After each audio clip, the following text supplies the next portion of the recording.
Eh, Vamos a ver aquí, a ver un momento, cómo se suman vectores.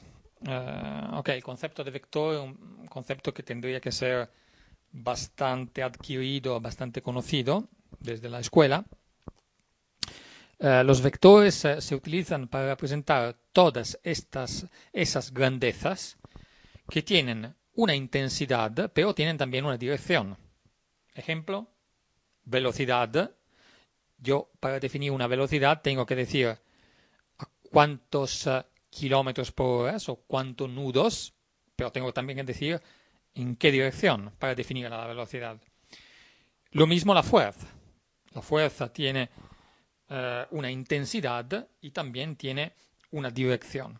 Entonces son muy útiles los vectores para representar estas, para la vela, en el caso de la vela exactamente estas dos grandezas, fuerzas y velocidades. Vamos a ver un momento cómo se suman dos vectores. Eh, distingamos si los dos vayamos a coger dos vectores que sean perpendiculares entre sí mismos. Por ejemplo, tenemos, ok, vamos a ver el caso específico de un barco que esté navegando. Lo vamos a aplicar al tema del viento real y del viento aparente. Imaginemos que este sea nuestro barco. ¿Ok? Estamos navegando en esta dirección con velocidad igual a 5 nudos, velocidad del barco 5 nudos. ¿Qué significa? Que si estamos que para el sistema de referencia del barco, si estamos en el barco, vemos, imaginando que no haya viento alrededor de nosotros, tenemos un viento de cara de 5 nudos, ¿correcto? Este es el viento de 5 nudos que nos viene de cara.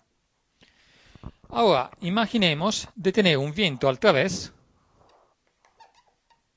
de 5 nudos, caso muy específico. En este caso los he elegido exactamente iguales.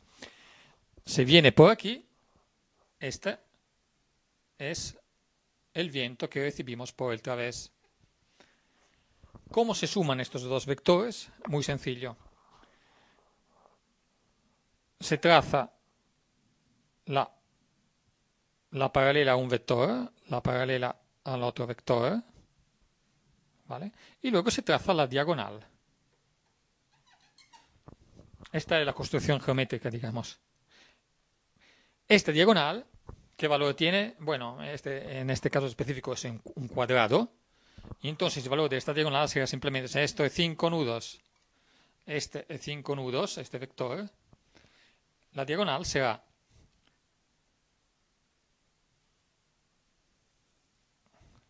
questa velocidad del viento aparente, vía aparente. Esto es el real. Y esta es de velocidad del barco. Viento de velocidad, viento real. En el barco percibimos un viento aparente que está representado por esta diagonal, por el vector de esta diagonal, y su valor es v aparente, perdonad este teléfono siempre, es igual a 5 nudos multiplicado por la raíz de 2, la diagonal de un cuadrado en este caso, ¿no? Bueno, a vosotros hacer el cálculo es igual a 5 multiplicado por 1,41. 41. ¿Vale? Ahora, esta regla es general. Con esta regla podemos componer cualquier tipo de vectores. Por ejemplo, si yo tengo un vector que es esto, un vector A y un vector B, y quiero sumarlos, ¿cuál es el vector suma de estos? Trazo la paralela al vector A que pasa por la extremidad de B. Trazo la paralela al vector B que pasa por la extremidad del vector A y el vector que va desde el origen de A a B hasta el ángulo opuesto en este paralelogramo es la resultante A más B, A plus B, A más B, el vector resultante.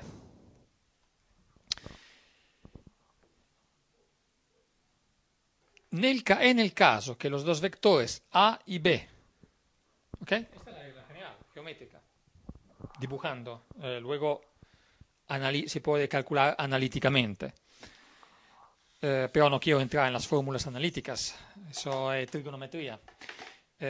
Por lo que se refiere, en cualquier caso, a las fórmulas analíticas, es bastante sencillo sumarlos si estos dos vectores tienen un ángulo de 90 grados entre sí. ¿Por qué? Porque el vector resultante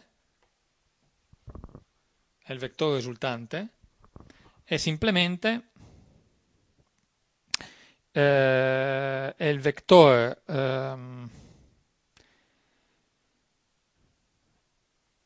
vector resultante es simplemente, lo podéis ver de distintas formas. Una forma muy sencilla de verla es aplicando el teorema de Pitágoras. Como veis, esto es igual a este lado, ¿vale? Entonces, si este es A y este es B, el vector C es igual a A al cuadrado sumado a B al cuadrado y raíz. Esto es C, como intensidad. Si queremos saber, conocer también este ángulo, llamámoslo Z, este ángulo, es bastante sencillo, porque Z nada más es que el arco tangente, ¿de qué? De A dividido por B. Esto es Z. Trigonometría. Trigonometría elemental. Ok. No entremos de todas formas. Esto no es tan importante. Lo que es importante es entender los conceptos. Como también gráficamente descomponer y sumar vectores. A propósito, ahora hemos sumado. Podemos también descomponer un vector. Eso es muy importante para entender cómo las fuerzas actúan sobre las velas. La descomposición de las fuerzas. Por ejemplo, imaginemos tener estos dos ejes, X, Y, y tenemos un vector. Estos son dos ejes perpendiculares entre sí. Dos ejes cartesianos. Imaginemos tener un vector como este, C. Este vector, una fuerza, una velocidad, es totalmente equivalente a dos vectores, de los cuales uno es este, A, y el otro es este, B, donde A simplemente es C por el coseno de este ángulo, A igual C cos de Z, y B igual C sen de Z. Pero, aparte ahora sen, cosen, Z, si uno quiere calcularlo analíticamente, lo importante es entender gráficamente. Así que este vector se podría cancelar dejando solamente estos dos vectores, y el resultado que producen estos dos vectores es exactamente equivalente al vector C que hemos visto antes. Lo representemos aquí así, porque ya es como si no existiera, ¿vale? Estos dos equivalen perfectamente, totalmente, a este vector C. Vale, esto para dar un poquito una panorámica sobre suma y descomposición de vectores. Bueno, seguimos con la teoría y vamos a ver ahora la aerodinámica bajo una distinta perspectiva. Esta perspectiva se llama teoría de la circulación, es una teoría matemática y para comprenderla de verdad sería necesario claramente utilizar ecuaciones diferenciales y bastante complejas. Vamos a explicarla de una forma distinta, de una forma intuitiva. Como os he dicho, para entenderla de forma intuitiva hace falta recordarnos del efecto Magnus que explicamos en la clase pasada. Es el efecto que típicamente tenemos con el balón o con una bola de ping-pong cuando se le va a dar este efecto giratorio. Y lo que, como está evidenciado aquí, un momento que hacemos una cosa para verlo mejor, vamos aquí, y como veis tenemos como dos campos de velocidades, uno simétrico que no genera ninguna sustentación y otro que es rotacional, circulatorio, debido a la rotación del balón. Podemos considerarlos separados estos dos efectos. Entonces, el efecto de traslación con la velocidad del aire que es simétrica respecto a las dos caras del balón, y un caso en el que el balón está parado pero gira sobre sí mismo, y en ese caso el aire es arrastrado alrededor, dando este efecto circulatorio. Si sumamos los dos efectos, lo que obtenemos es esto. Se genera una sustentación, como alrededor de una ala o alrededor de una vela. Quiero decir, se puede aplicar Bernoulli, el efecto Venturi. Aquí tenemos una cantidad de aire que fluye y se va encanalando, estrechando, por consecuente tiene que aumentar su velocidad y por consecuente por Bernoulli sabemos que a cada incremento de velocidad corresponde una disminución de presión. ¿Vale? Entonces aquí se generaría una presión, una depresión aquí, y como efecto total una fuerza resultante dirigida en este caso específico hacia la izquierda, que haría girar el balón así. ¿Vale? Muy bien, ahora vamos a ver nuestra ala, y luego esta la podemos perfectamente considerar también una vela. Podemos imaginar entonces el ala de un avión o la vela como la sobreposición de dos efectos, uno en el que la velocidad es constante sobre las dos caras, como veis aquí, y el otro, esto debido a la traslación de la vela o del ala en el medio, en el aire. V2 es igual a V1, y podemos imaginar que a este flujo simétrico esté sobrepuesto un flujo giratorio, una circulación, en este sentido, en este caso específico, como las agujas de reloj, donde V1 es igual en intensidad a V2, pero opuesta en signo. ¿Veis? Si ahora cogemos esto y cogemos esto, lo sumamos, lo que obtenemos es exactamente el efecto resultante que hemos estudiado antes con Bernoulli sobre el ala o sobre la vela. Tenemos una velocidad mayor en el extra 2 y una velocidad menor en la parte baja, en el intra 2, o en la parte de barlovento, esto sería sotavento en el caso de la vela. Por consecuente, V2 siendo mayor de V1 generará una depresión aquí y una fuerza resultante hacia arriba. Entonces, este efecto, la otra vez empezamos desde aquí, y exactamente desde aquí podemos imaginar que esto podemos descomponer esta situación en estas dos situaciones distintas, con una circulación. Podemos decir que cada vez que hay sustentación, hay una circulación establecida alrededor de la vela o del ala. Vamos a verlos también aquí. Esta es el ala o la vela. Consideremos la vela aquí, por ejemplo. Tenemos este efecto circulatorio.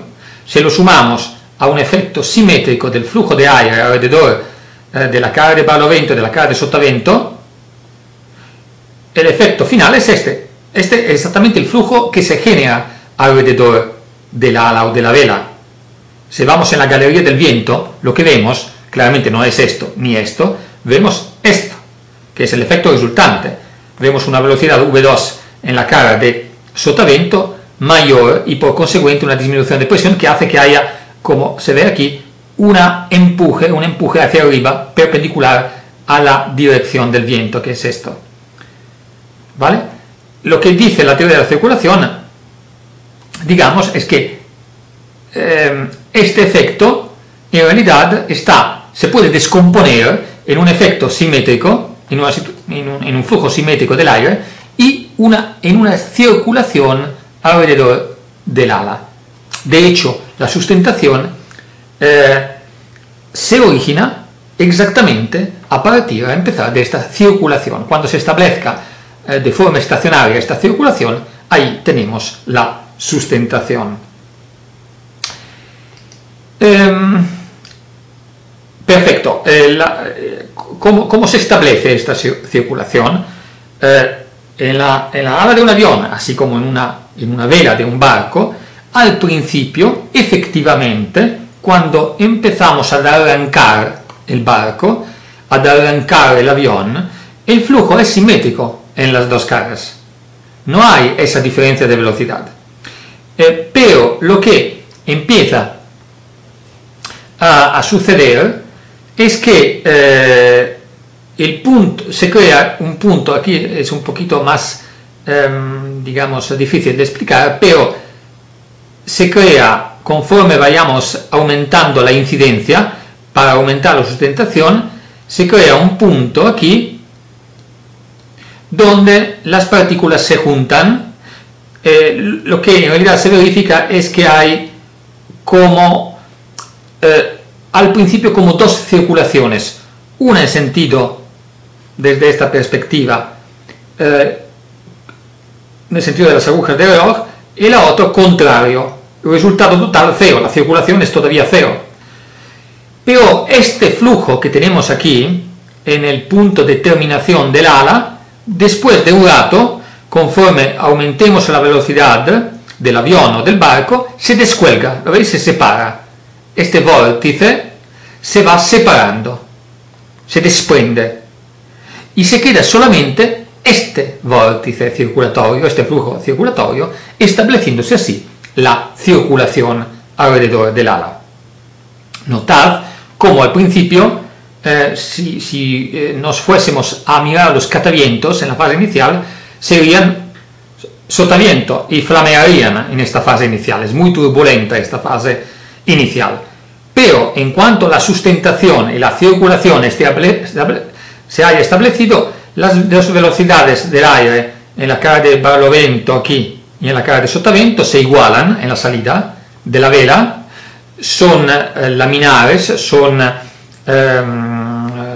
homogéneas y bien establecidas, y se establece la que se llama condición de Kutta, exactamente, igual velocidad en las dos caras en la salida, porque aquí la velocidad no es igual a la que tengamos aquí. Hemos dicho que a sotavento tenemos una velocidad mayor, que es la que nos proporciona exactamente esa disminución de presión que luego causa el empuje hacia arriba a la sustentación.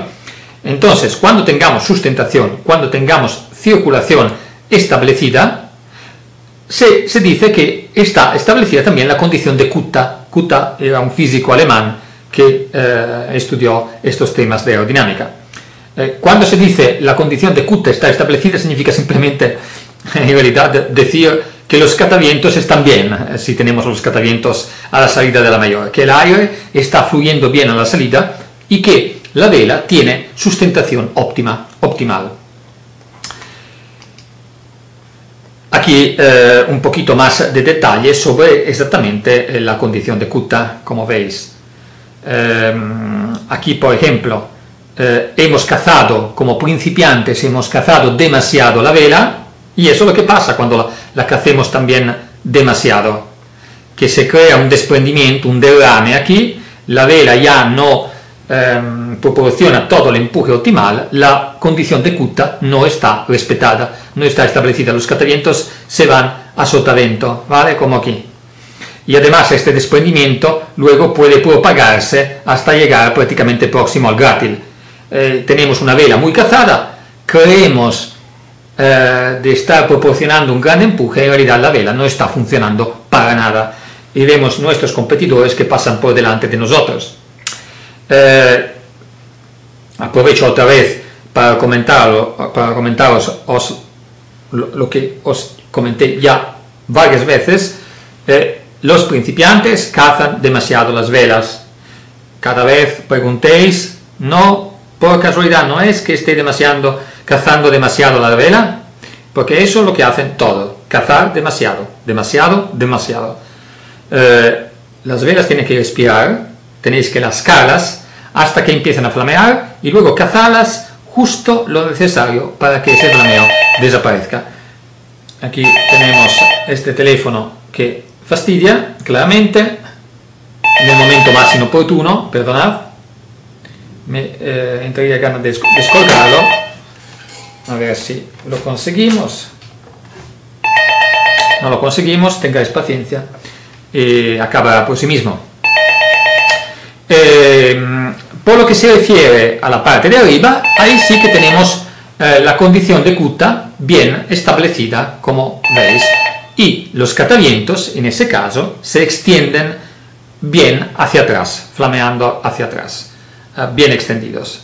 Si tenemos, no todas las mayores tienen la posibilidad de ver estos catavientos, no todas tienen los catavientos en la baluma, las que los tengan nos permiten controlar mejor este fenómeno sobre la mayor. El foque en general tiene los catavientos, pero tampoco los tiene a la salida. A la salida no todas las velas lo tienen. Pero de todas formas, aunque no tengamos estos catavientos a la salida, podemos intentar observar el flameo de la baluma. En realidad, cuando la condición está respetada, tendría que haber un poquito de flameo de la baluma, tendría que notarse.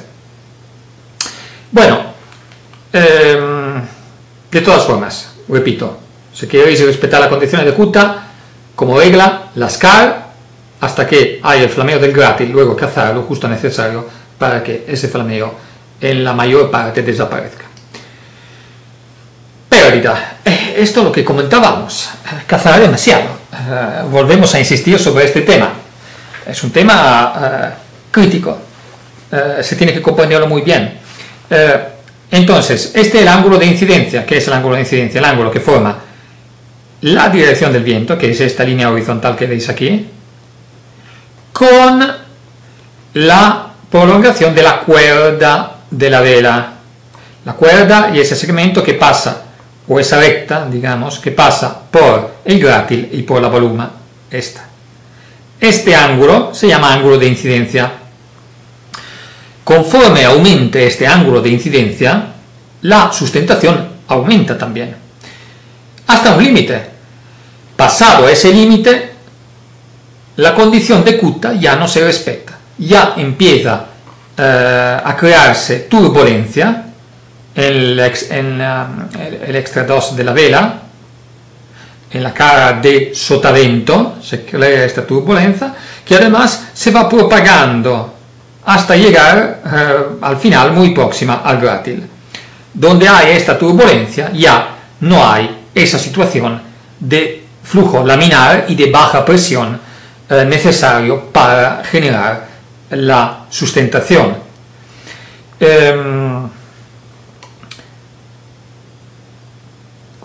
La fuerza desaparece drásticamente. Aquí tenemos indicado el cataviento que se va retorciendo hacia sotavento.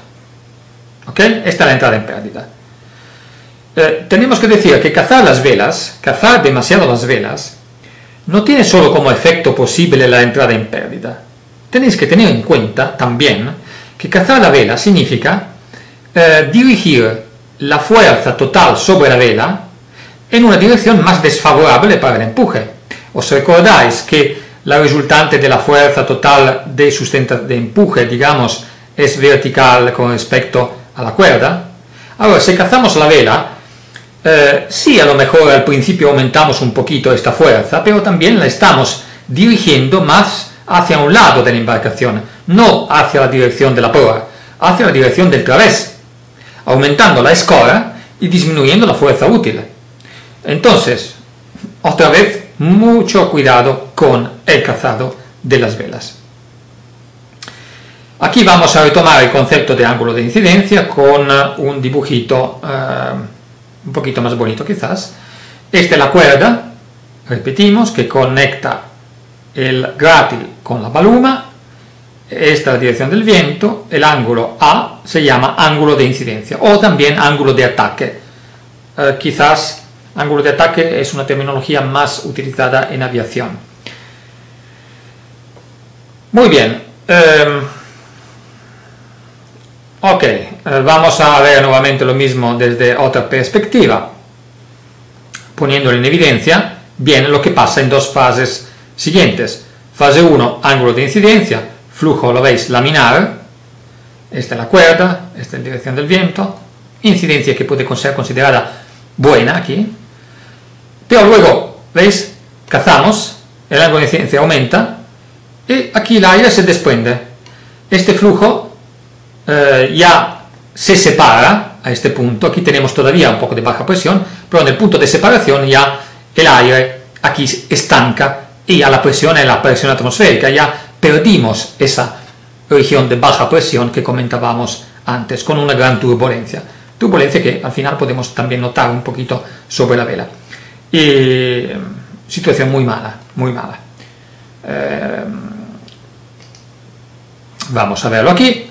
Tenéis, naturalmente, repito, estas transparencias podéis descargarlas ya desde el sitio web que os comenté, www.yourbestsail.com. Espero que hayáis tomado nota al principio, y si no habéis tomado nota, que me enviéis un correo y yo os enviaré los extremos para conectaros y registraros. Aquí lo mismo, ángulo de incidencia, ¿veis? Ángulo de incidencia reducido. Si está demasiado reducido, como habías comentado, lascar demasiado las velas provoca un flameo en el grátil. Tendrías ahora que cazarlo justo lo necesario. Aquí está, ángulo de incidencia correcto, para que justo este flameo a la entrada de la vela desaparezca. Este es el reglaje correcto. Si continuamos a cazar, aquí está evidenciado de modo general. Antes lo habíamos evidenciado de forma más precisa. Se va a generar esta turbulencia y nada, prácticamente perdemos toda la sustentación necesaria, el empuje, y perdemos nuestra regata.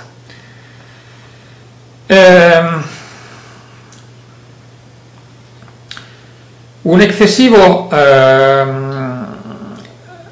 ángulo de incidencia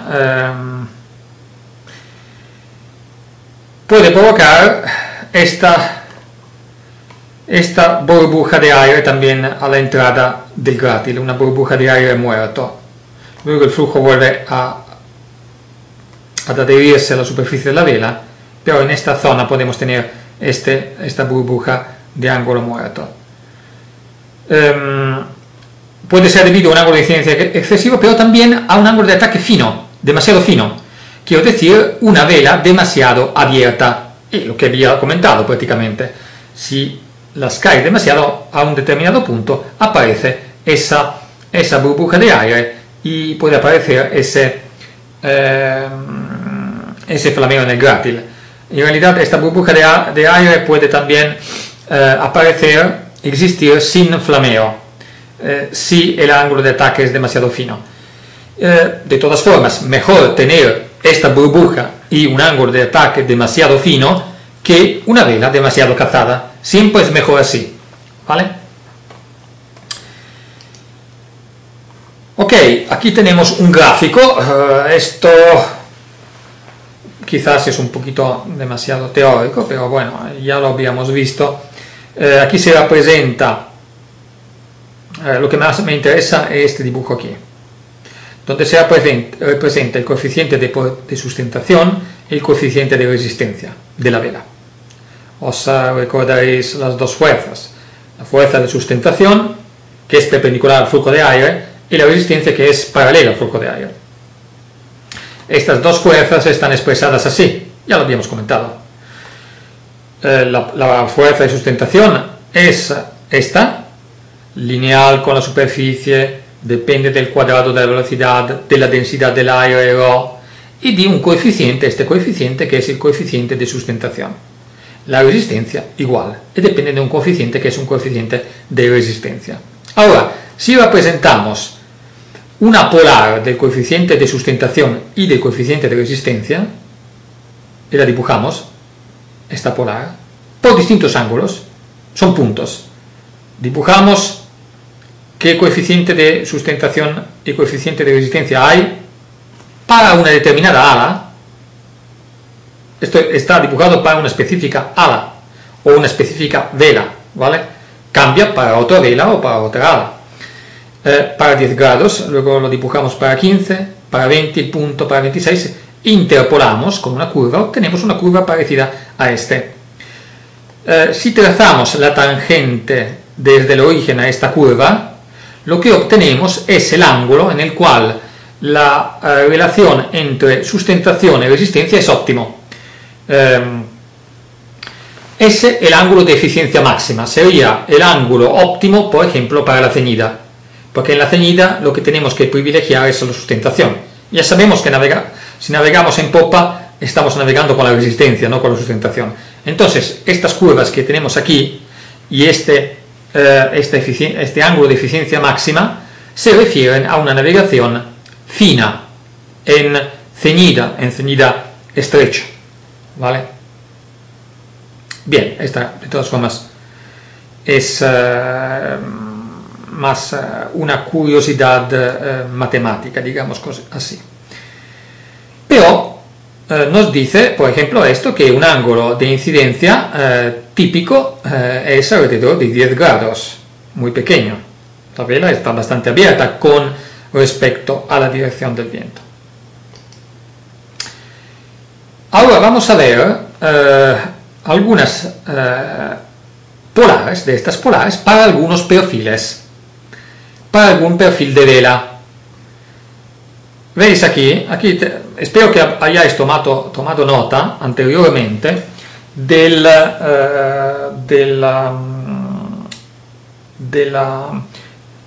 lo que se define como profundidad de la vela y de lo que se define como posición de la bolsa. Bolsa, cantidad de bolsa y posición de la bolsa. Os había pedido que tuvieseis una hojita cerca de vosotros, espero que la tengáis.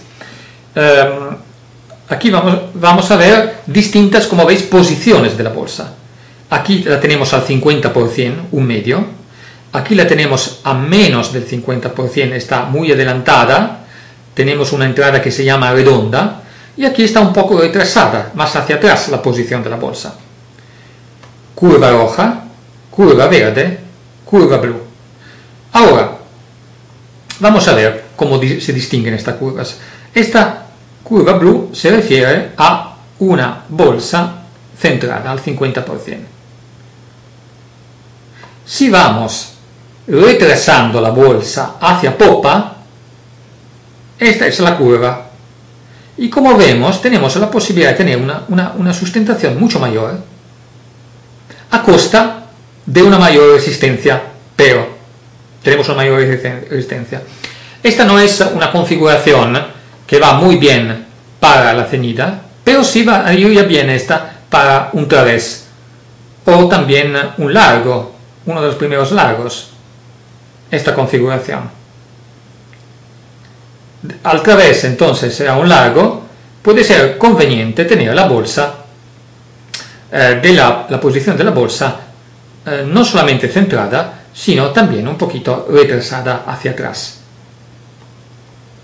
Esta blu es la configuración con bolsa al 50%, y esta verde es la configuración con la bolsa al puede ser aquí 30% aproximadamente. Como veis, disminuimos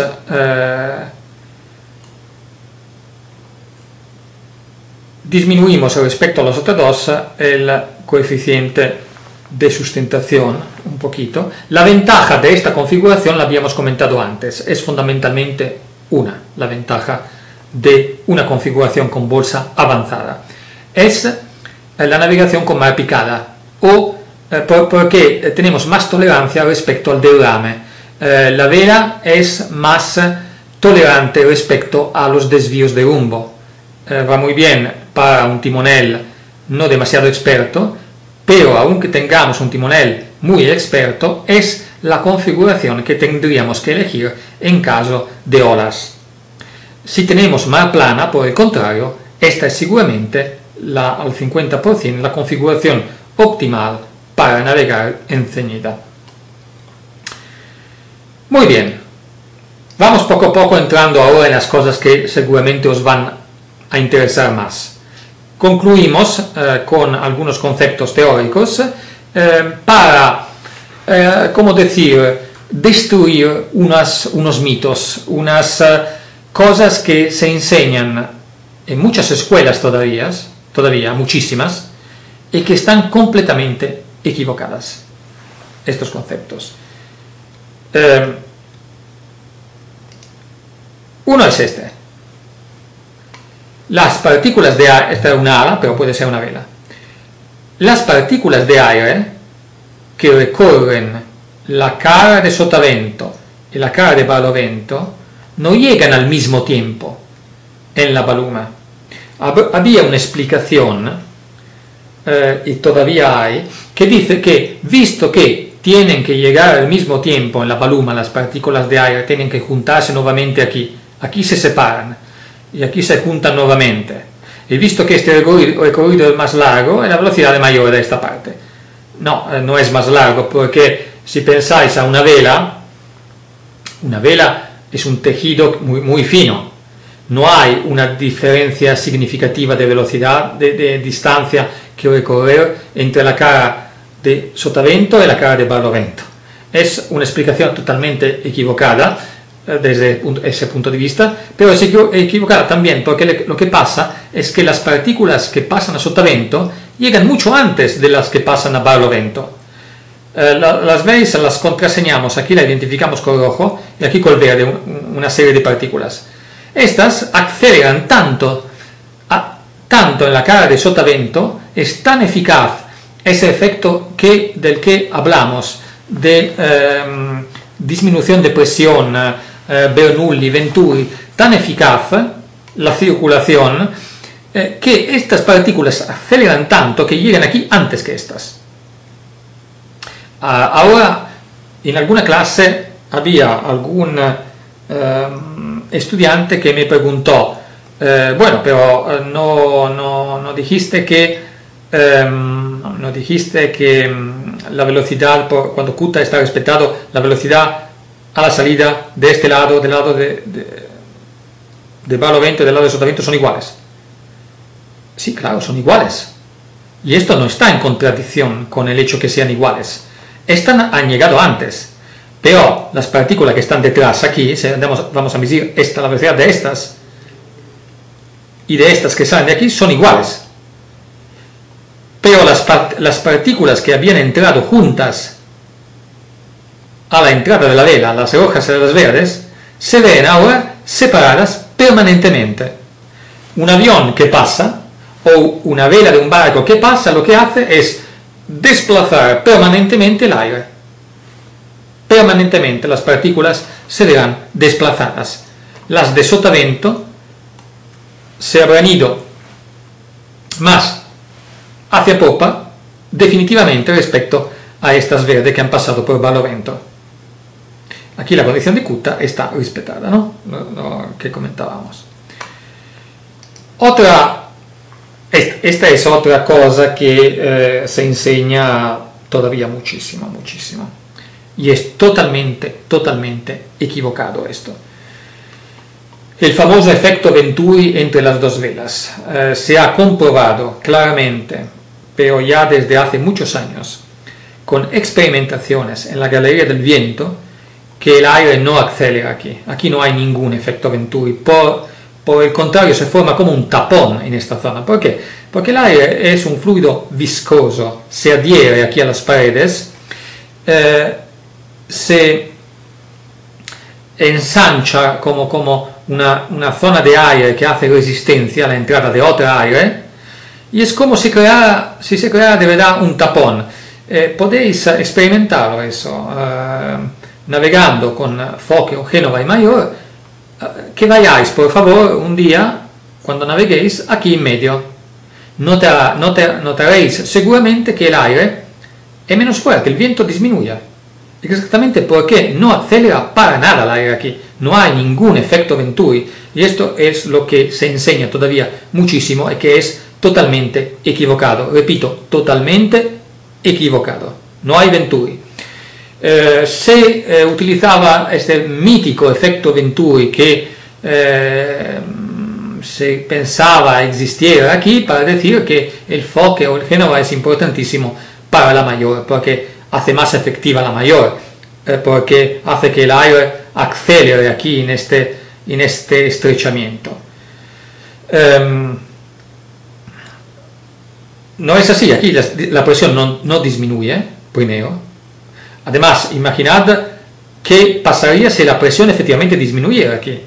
Entonces, el Foce tendría que ser menos eficaz. Ok, vamos a favorecer la Mayor, pero el Foce va a perder eficacia porque aquí la presión disminuye. Hasta podría hincharse a la contra aquí el Foce por efecto de esta disminución de presión.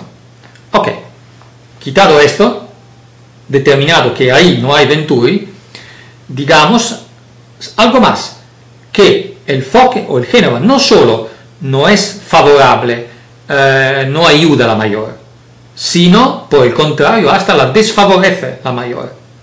Entonces, ¿por qué navegamos con Génova, Foce y Mayor?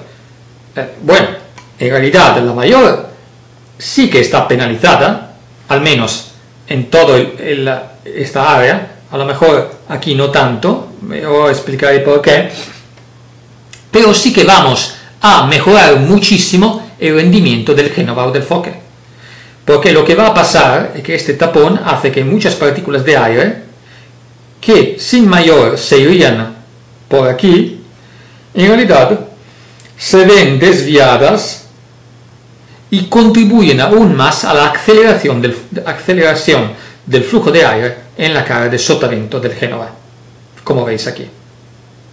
Aún más, no solo hace que el ángulo de incidencia del viento, ¿lo veis?, aumente. Eso hace sí que podamos navegar con un Foce menos cazado de lo que tendría que ser en el caso de un Foce sin Mayor. Por eso el Foce no es tan cazado como tendríamos que hipotizar para una determinada navegación, es más lasco, es más abierto, gracias a este efecto. Y gracias a ese efecto, siendo más abierto, tiene un empuje que está también mejor orientado hacia proa. Entonces, no solo se ve favorecido porque aquí aumenta la velocidad del aire en su cara exterior o cara de sotavento, sino porque también, pudiendo estar más abierto, la fuerza de empuje está mejor orientada. La Mayor está globalmente desfavorecida, está solo favorecida en esta parte, porque el aire que sale de aquí ayuda a que se junta con con el aire que viene del Foce, y acelera un poquito hacia el final de la Mayor. Además, este aire que pasa en este tubo entre Génova y Mayor ayuda a que sea más difícil que se descuelgue el aire a sotavento del Foce. Entonces, podemos decir que esta configuración en general es útil, pero no por los motivos que se creía antes y que todavía muchas escuelas se creen. Vamos ahora lo vamos a ver así, el concepto de polares de velocidad. Vayamos explicando esto para que todos lo entiendan bien. Ahora, ahí arriba se representa, como veis, el viento. ¿Qué viento es?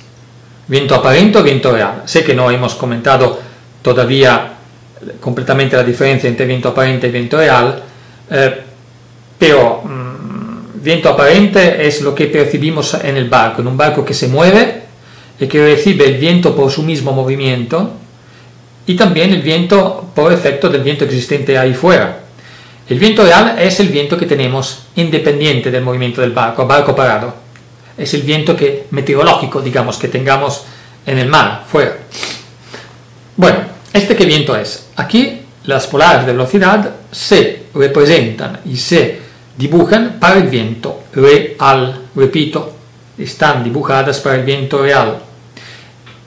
Primero. Segundo, estas curvas están dibujadas para un determinado barco. Tercero, estas curvas están dibujadas para una determinada configuración de velas, un determinado tipo de velas, ¿vale? Si cambiamos la configuración de velas, tendremos otras polares de velocidad para ese barco. Y si cambiamos barcos, tendríamos también otras polares distintas. Ahora, aquí vemos una serie de curvas concéntricas, las veis, concéntricas. Esas que representan los nudos de velocidad del barco. ¿Veis? Se empieza desde el centro, un nudo, 2 nudos, 3 nudos, 4 nudos. Los puntos que están sobre estas curvas corresponden a un barco que está haciendo esa velocidad. ¿Qué son las líneas, los radios concéntricos? Son ángulos con respecto al viento real. Y vamos desde arriba, empezamos con 0 grados. 0 grados significa que tenemos el barco en la dirección del viento. 15 grados, 30 grados, 45 grados, 60 grados, 75 y así. ¿Vale? Ahora, vamos a analizar una primera polar. Como veis, tenemos una familia de curvas rojas. Cada una de estas curvas rojas está dibujada para un determinado viento real. Si vais ahí abajo, veis que está 8, 12, 16, 20. Por ejemplo, concentrémonos sobre una de esas. Concentrémonos sobre la de 8. ¿Qué significa? Significa que dado ese barco, dada esa configuración de velas, dado ese tipo de velas, con un viento real allí fuera que es de 8 nudos, esa curva representa la velocidad que nuestro barco puede alcanzar, la máxima velocidad que puede alcanzar para los distintos ángulos. Por ejemplo, queremos ver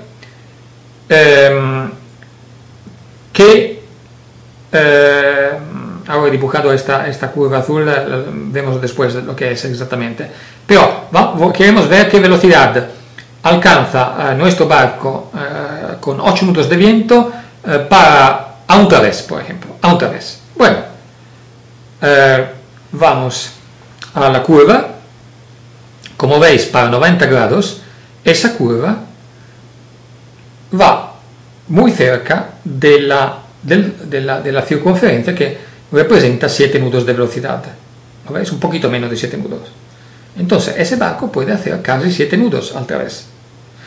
Si navegamos a 45 grados con respecto al viento y con 8 nudos de velocidad de viento, si vamos a 45 grados, entonces una ceñida bastante estrecha, podemos hacer 6 nudos y algo, poco más de 6 nudos. ¿Qué es esa línea azul que hemos representado? Esa representa el ángulo óptimo para subir el viento. Aunque no estemos haciendo la máxima velocidad con el barco, pero representa la ceñida óptima para ganar barlovento. Y se obtiene prácticamente esa curva dibujando las tangentes a las curvas rojas. Por ejemplo, concentrémonos sobre la curva del viento a 20 nudos. Si dibujamos la tangente a esa curva, y luego dibujamos la tangente a la curva de 16, de 12, y dibujamos todos los puntos de tangencia, obtendremos estas dos curvas azules, que representan los ángulos optimales para distintas velocidades del viento para ganar barlovento o para ganar sotavento. Como veis también, para ir a sotavento no es conveniente ir en popa llena, es más rápido ganar sotavento teniendo un cierto ángulo con el viento. El barco además es más rápido en este caso, primero, en sentido absoluto, y luego, de todas formas, se está ganando sotavento más rápidamente.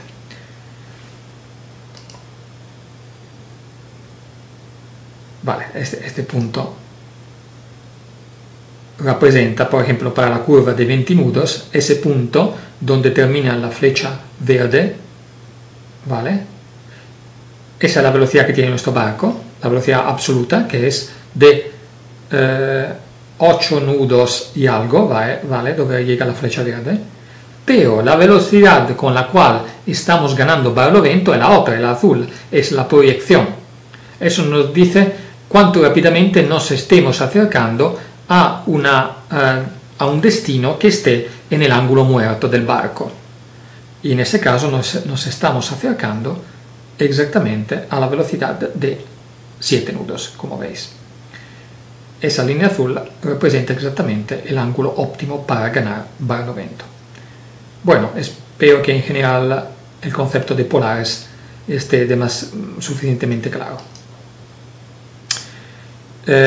Aquí, bueno, podemos hacer un ejercicio con las polares. Si habéis descargado las transparencias,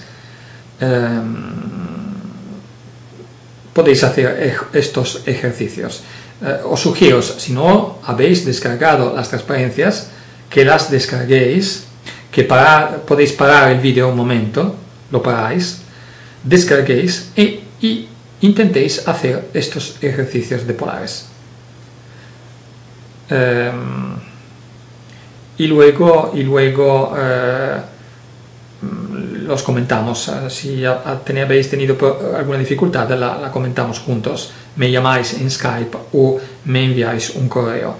Es importante que hagáis estos ejercicios porque os permiten fijar los conceptos sobre los polares y memorizarlas bien, entenderlas y asimilarlas, digamos.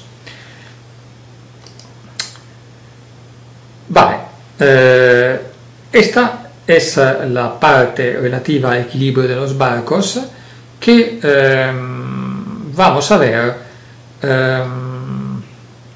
en la clase de mañana. Esto lo vamos a ver en la clase de mañana. Hoy, visto que ayer tuvimos una clase bastante larga, de casi 2 horas, hoy nos paramos aquí y mañana haremos el equilibrio. Pasado mañana, todo completamente sobre los reglajes, controles, todo lo que podáis saber sobre eso y luego algunas consideraciones finales en la última clase. Muchas gracias.